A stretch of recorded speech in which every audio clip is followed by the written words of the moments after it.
Journey to the end of the earth by Tishani Doshi. यह एक real life narrative है जब तिसानी दोशी अपनी जर्नी हाई स्कूल के बच्चों के ग्रुप के साथ मद्रास से अंटार्कटिका के लिए शुरू करती है। इस नैरेटिव में writer climate change, global warming जैसे मुद्दों को उठाती है और साथ साथ ह्यूमन डेवलपमेंट द्वारा किस प्रकार हमारी पृथ्वी प्रभावित होती है यह भी बताती है।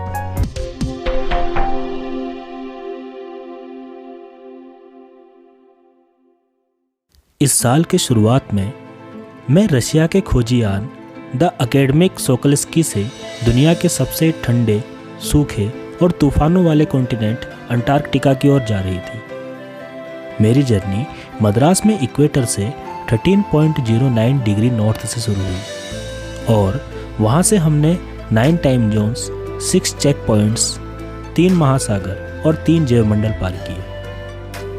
अंटार्कटिका पहुँचने तक मैं 100 घंटों की ट्रैवलिंग कर चुकी थी। यह जर्नी मैंने कार, एरोप्लेन एंड शिप द्वारा करी थी।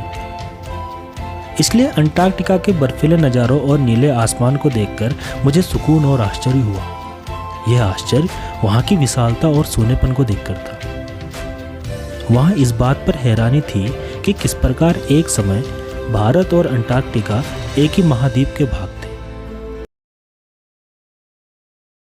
जी हाँ, एक समय में भारत और अंटार्कटिका एक ही महाद्वीप के भाग थे। क्या आपको पता है 65 करोड़ साल पहले गोंडवाना महाद्वीप था जो आज के अंटार्कटिका के आसपास हुआ करता था। तब इंसान पैदा नहीं हुए थे और क्लाइमेट यहाँ का बहुत गर्म था। उस समय बहुत से पौधे और जीव हुआ करते थे। 500 मिलियन ईयर्स तक गोंडवाना फलता फूलता रहा।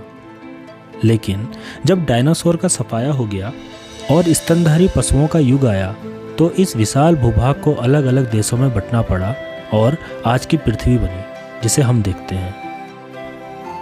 अंटार्कटिका को विजिट करना ऐसा है जैसे उस इतिहास को जानना कि हम कहाँ से आए हैं और हम किस तरफ जा रहे हैं। हम समानांतर पर्वत, Precambrian granite shields, ozone, carbon, विकास और विनाश को समझते हैं। हमें आश्चर्य होता है जब हम 10 लाख सालों में जो हुआ उसे समझते हैं। सोचो तो, भारत नॉर्थ की ओर धकेला जा रहा है। इससे एशिया को धक्का लग रहा है जिससे हिमालय बन रहा है। साउथ अमेरिका खिसक कर नॉर्थ अमेरिका से जुड़ रहा है।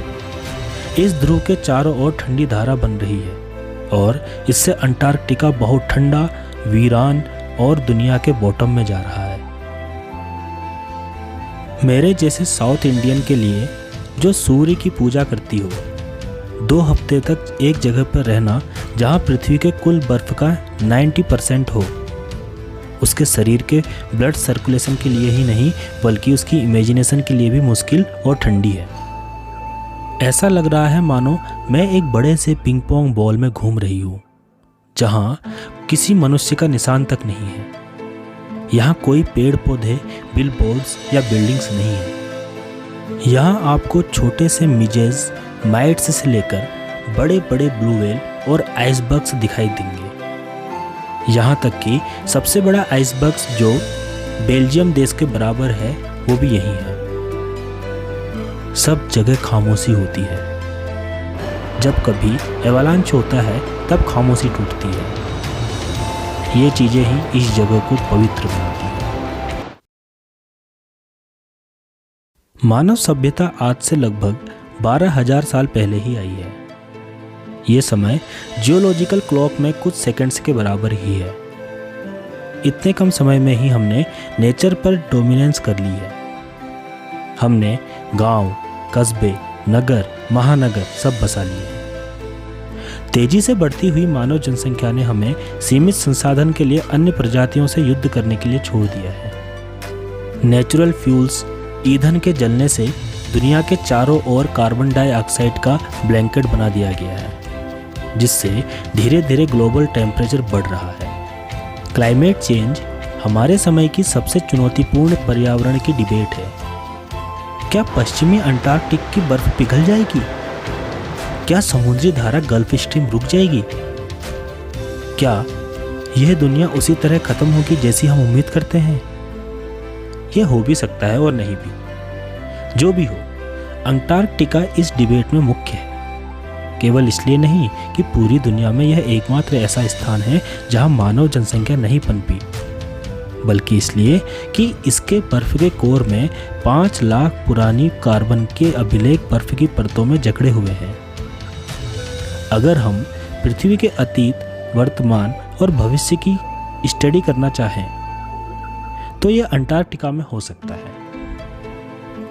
स्टूडेंट्स ऑन आइस प्रोग्राम जो मैं सोकिस्की पर कर रही हूँ, इसका उद्देश्य हाई स्कूल के स्टूडेंट्स को दुनिया के सिरे पर ले जाना है और उनको इंस्पायरिंग एजुकेशनल अपॉर्चुनिटीज़ देना है जो उन्हें पृथ्वी के बारे में नई अंडरस्टैंडिंग और रिस्पेक्ट को बढ़ाने में सहायता करेगा। यह ऑपरेशन 6 साल से चल रहा है। इसके हेड कनाडा के जेफ ग्रीन हैं।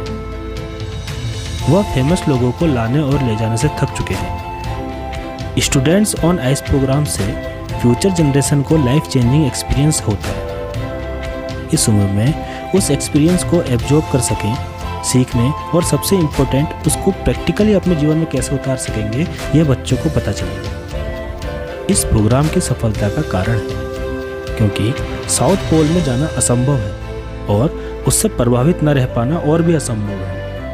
अपनी अपनी जगहों पर आराम से बैठकर ध्रुवों पर बर्फ पिघलना सुनकर उनसे अप्रभावित रहना आसान है, पर जब आप अपने सामने ग्लेशियर्स को खिसकते हुए और बड़े बड़े फैले हुए बर्फ को अचानक नीचे गिरते हुए देखते हैं तो आप अनुभव करेंगे कि ग्लोबल वार्मिंग रियल है।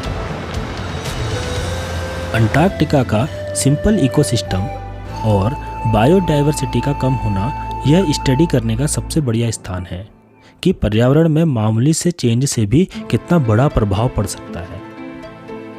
एग्जाम्पल के लिए माइक्रोस्कोप से देखे जाने वाले फाइटोप्लैंक्टन या पौधे, ये समुद्र के वे घास हैं जो दक्षिणी महासागर की फूड चेन को पोषण करते हैं और उन्हें बनाए रखते हैं।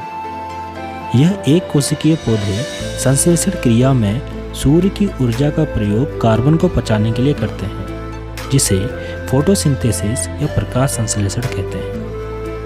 वैज्ञानिक चेतावनी देते हैं अगर ओजोन लेयर में कमी आई तो उससे ये एक कोशिकीय पौधों की एक्टिविटीज प्रभावित हो जाएंगी, जिससे उस क्षेत्र के समुद्री पशुओं और पक्षियों का जीवन प्रभावित होगा और दुनिया का कार्बन चक्र भी प्रभावित हो जाएगा।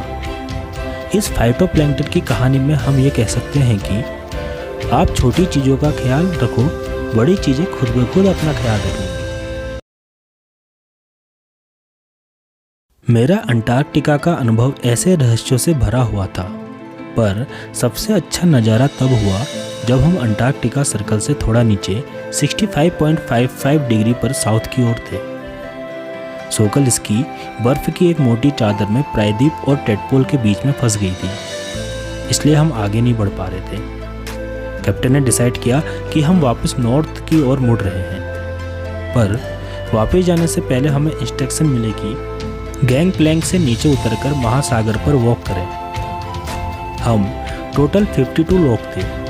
हमारे पास अपने अपने किट थे और वाटरप्रूफ कपड़े थे। हम सफ़ेद बर्फ पर चल रहे थे, जो ऐसा लग रहा था कि ये सफ़ेद बर्फ हमेशा फैली रहेगी। हमारे पैरों के नीचे 1 मीटर मोटी बर्फ थी और उसके नीचे 180 मीटर खारा पानी यानी समुद्र था। बर्फ के बाहर केकड़े खाने वाली सील्स थी जो धूप सेक रही थी। ये ऐसी लग रही थी मानो बरगद के पेड़ के नीचे आवारा कुत्ते आराम कर रहे हों। यह बहुत सुंदर एहसास था क्योंकि हर चीज एक दूसरे से जुड़ी हुई थी।